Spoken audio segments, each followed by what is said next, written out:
गुरुकुल में आप सभी का स्वागत है। आज हम कॉम्पिटिटिव एग्जाम्स में पूछे जाने वाले एक टॉपिक बायोलॉजी के ऊपर डिस्कशन करने वाले हैं और आज जो हमारे डिस्कशन का टॉपिक है वो है सेल्स। तो आइए हम अपनी डिस्कशन की शुरुआत सेल्स की डेफिनेशन से करते हैं। Cell is the smallest unit of life. It is the basic and structural unit of all living organisms. Cell जीवन की सबसे छोटी इकाई को कहा गया है और ये हमारे जीवन का आधार है। आइए अब हम सेल्स के बारे में कुछ ज़रूरी बातें जानते हैं। सेल की डिस्कवरी रॉबर्ट हुक ने की थी कॉक सेल्स में। पहला जीवित सेल ल्यूवेन हुक ने डिस्कवर किया था। सेल की स्टडी को साइटोलॉजी कहते हैं। सबसे छोटा सेल माइकोप्लाज्मा गैलीसेप्टिकम को कहा जाता है और सबसे बड़ा सेल ऑस्ट्रिच एग को कहा जाता है।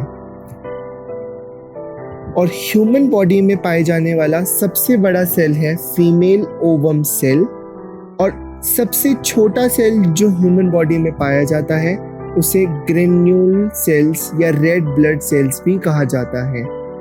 और जो सबसे लंबा सेल इंसानी शरीर में होता है उसे नर्व सेल कहते हैं। सेल कई प्रकार के होते हैं। आइए तो अब हम सेल्स के टाइप के बारे में डिस्कशन करते हैं। सेल्स को मेनली 3 प्रकार में बांटा गया है: प्रोकैरियोटिक, यूकैरियोटिक एंड मीसोकैरियोटिक। तो आइए हम एक एक करके हर एक सेल लेते हैं। सबसे पहला प्रोकैरियोटिक सेल। प्रोकैरियोटिक सेल्स में जो न्यूक्लियस होता है वो अनडिफाइंड होता है। मतलब जो सेल का न्यूक्लियस होता है उसके चारों तरफ कोई लेयर नहीं होती। अगर आप सेल को देखेंगे माइक्रोस्कोप के अंदर तो आपको न्यूक्लियस डिफरेंशिएटेड नहीं दिखेगा। इसके जो क्रोमोसोम टाइप है वो 70S है। और अगला जो टाइप है सेल का वो है यूकैरियोटिक सेल। यूकैरियोटिक सेल्स में न्यूक्लियस प्रेजेंट होता है, वेल डिफाइंड न्यूक्लियस प्रेजेंट होता है। इनके सेल्स का साइज बेसिकली लार्ज होता है और इनके अंदर 80S टाइप राइबोसोम्स प्रेजेंट होते हैं। अगला जो हमारा सेल्स का टाइप है वो है मीसोकैरियोटिक सेल्स। मीसोकैरियोटिक सेल्स दोनों प्रोकैरियोटिक और यूकैरियोटिक सेल्स के फीचर्स को शो करते हैं, इसलिए इन्हें मीसोकैरियोटिक सेल्स कहा जाता है। तो सेल्स के टाइप के बारे में जानने के बाद अब हम सेल्स के अंदर जो प्रेजेंट होता है उसके बारे में हमारा डिस्कशन आगे बढ़ाएंगे। सेल के ऑर्गन्स, उनकी पोजीशंस और उनके फंक्शंस। वीडियो में आपको इनके नोट्स मिल जाएंगे, तो आप मेरी बातें सुनिए और समझें और नोट्स देख देख कर उन बातों को ध्यान से नोट भी कर लें। पहला सेल का ऑर्गन है cell wall. Cell wall cell के सबसे बाहरी सतह पर प्रेजेंट होता है और ये एक नॉन लिविंग और सख्त लेयर है जो कि सेल्यूलोज, हेमीसेल्यूलोज और पेक्टिन की बनी होती है। इसका काम है सेल को बाहर के दबाव से बचाना। It gives protection to the cell. It may be ये किसी भी शेप में प्रेजेंट हो सकता है, ओवल, रेक्टेंगल, स्क्वायर और भी कई, और सेल्स में प्रेजेंट होती है। अगला जो सेल का ऑर्गन है वो है सेल मेम्ब्रेन। सेल मेम्ब्रेन भी सबसे बाहर प्रेजेंट होती है पर सेल वॉल के प्रेजेंट होती है, और सेल वॉल के बीच में जो लेयर प्रेजेंट होती है उसे हम क्या कहेंगे? सेल मेम्ब्रेन कहेंगे। सेल मेम्ब्रेन का काम होता है प्रोटोप्लाज्म को प्रोटेक्ट करना, जो कि सेल का लिक्विड कहा जाता है। और सेल मेम्ब्रेन डिफ्यूजन प्रोसेस में भी हेल्प करता है, जिससे सेल अपना खाना अंदर ले सके और वेस्ट प्रोडक्ट को बाहर निकाल सके। अगला जो हमारा सेल ऑर्गन है वो है न्यूक्लियस।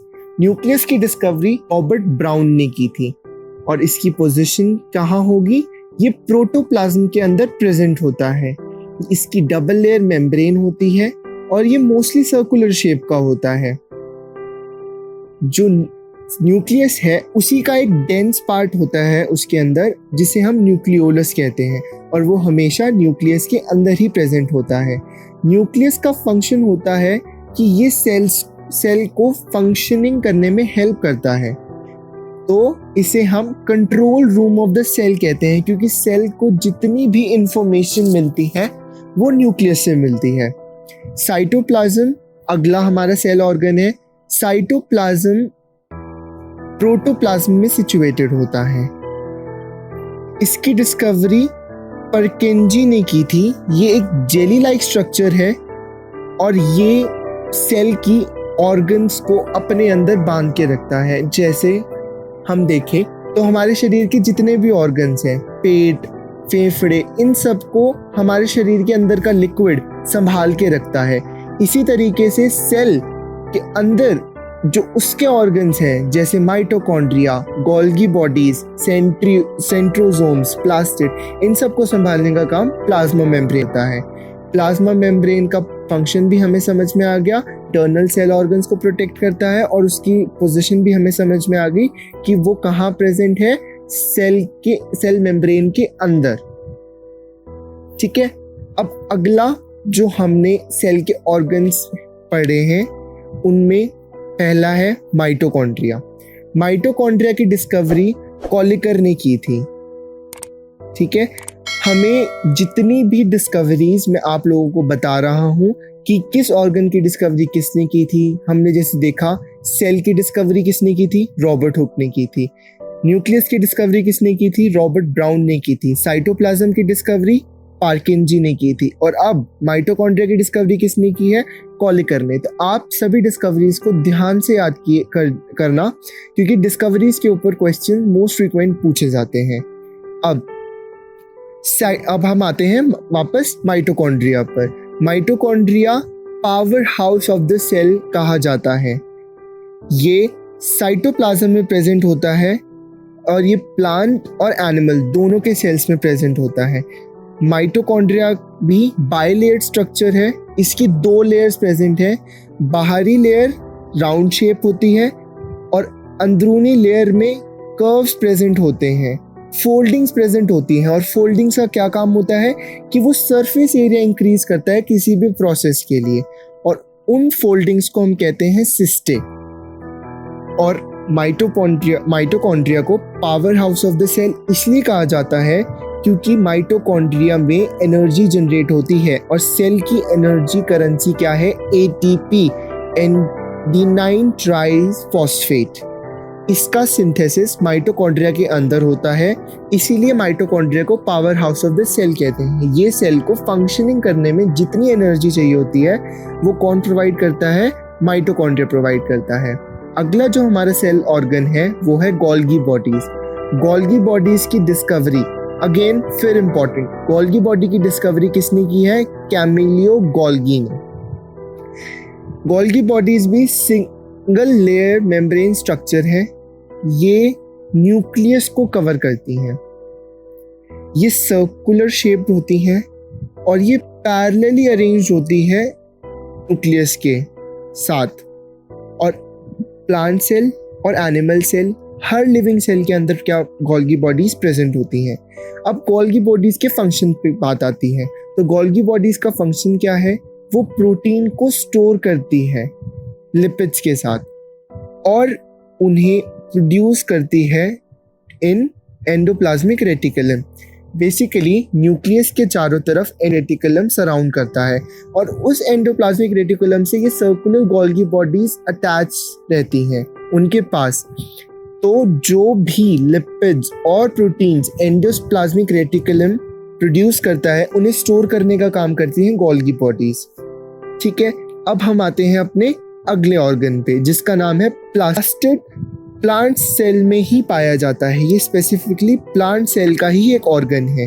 ये एक डबल लेयर्ड मेम्ब्रेन स्ट्रक्चर है जो कि साइटोप्लाज्म होता है।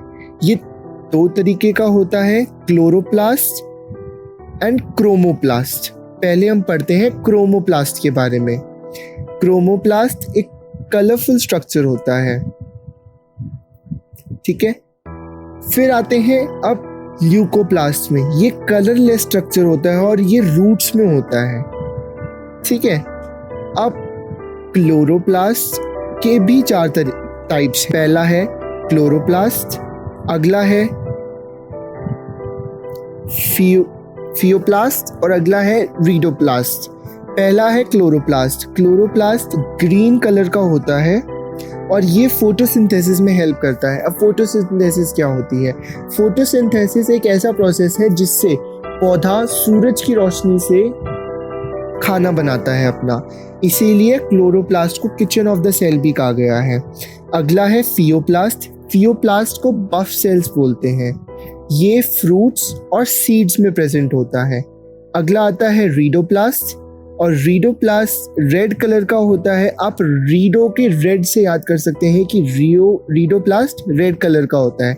ये भी फ्रूट्स और सीड्स में पाया जाता है। अब प्लास्टिड का फंक्शन क्या होता है? ये कलर प्रोड्यूस करता है और ये फोटोसिंथेसिस से फूड भी बनाता है। अब हम अगला बात करते हैं एंडोप्लाज्मिक रेटिकुलम से। सो फर्स्ट ऑफ ऑल इसकी डिस्कवरी की थी पॉटर ने, ठीक है, हैरी पॉटर वाला पॉटर नहीं, पॉटर ने। अब इसका फंक्शन, एंडोप्लाज्मिक रेटिकुलम का फंक्शन होता है जो कि हमने गोल्गी बॉडीज में पढ़ा था कि ये प्रोटीन्स और लिपिड्स को प्रोड्यूस करता है।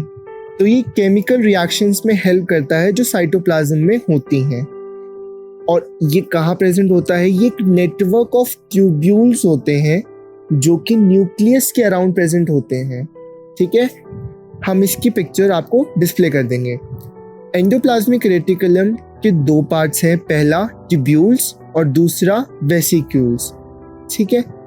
अब राइबोसोम्स की डिस्कवरी अगेन इंपॉर्टेंट। राइबोसोम्स की डिस्कवरी की थी रॉबिन्सन ने प्लांट्स में और फिलाडे ने एनिमल्स में। फिर से राइबोसोम्स की डिस्कवरी की थी रॉबिन्सन्स ने प्लांट सेल में और फ्लैड ने एनिमल सेल में। अब इसकी पोजीशन कहाँ है?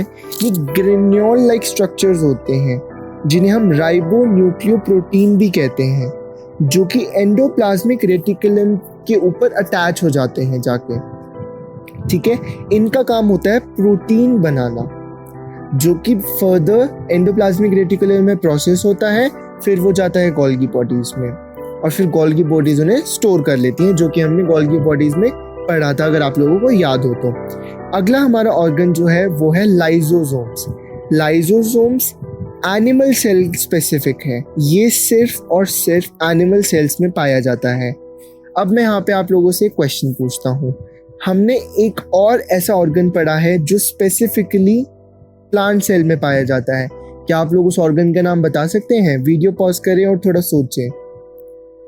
तो जिन्होंने प्लास्टिड सोचा, बिल्कुल सही सोचा। प्लास्टिड सिर्फ प्लांट सेल में पाया जाता है और उसका फंक्शन क्या है? कलर प्रोड्यूस करना।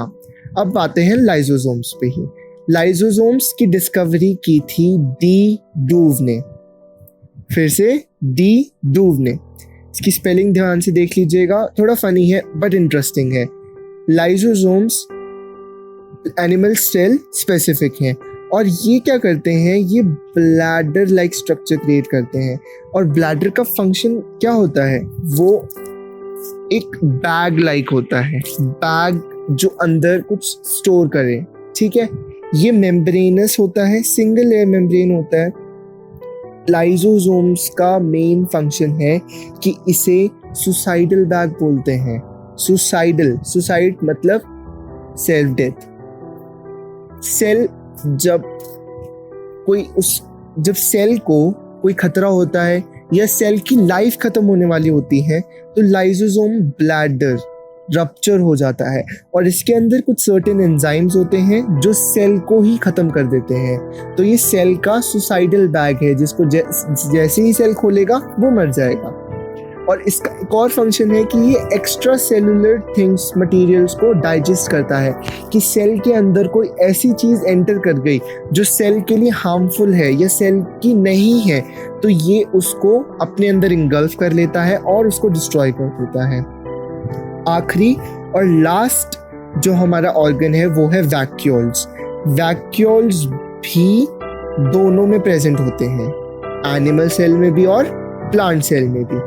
अब ये साइज में मैटर करता है। एनिमल सेल्स के अंदर प्रेजेंट वैक्यूल्स स्मॉल साइज के होते हैं, जबकि प्लांट सेल के अंदर प्रेजेंट वैक्यूल्स लार्ज होते हैं। ये एक वैक्यूम स्ट्रक्चर है, वैक्यूम का एयर सैक टाइप है जो कि लिक्विड से भरा होता है, जो कि प्लांट सेल्स में भी प्रेजेंट होता है और एनिमल सेल्स में भी प्रेजेंट होता है, और इसका फंक्शन होता है कि ये अलग अलग चीज़ों को अपने अंदर स्टोर करता है। इसी के साथ आज का हमारा डिस्कशन खत्म होता है। आज हमने सेल्स के बारे में पढ़ा, तो उम्मीद कर को समझ में आया होगा। नोट्स आपको वीडियो के साथ साथ प्रोवाइड कर दिए जाएंगे, और कुछ भी आपको दिक्कत हो तो प्लीज़ उसे कमेंट सेक्शन में ज़रूर लिखिएगा।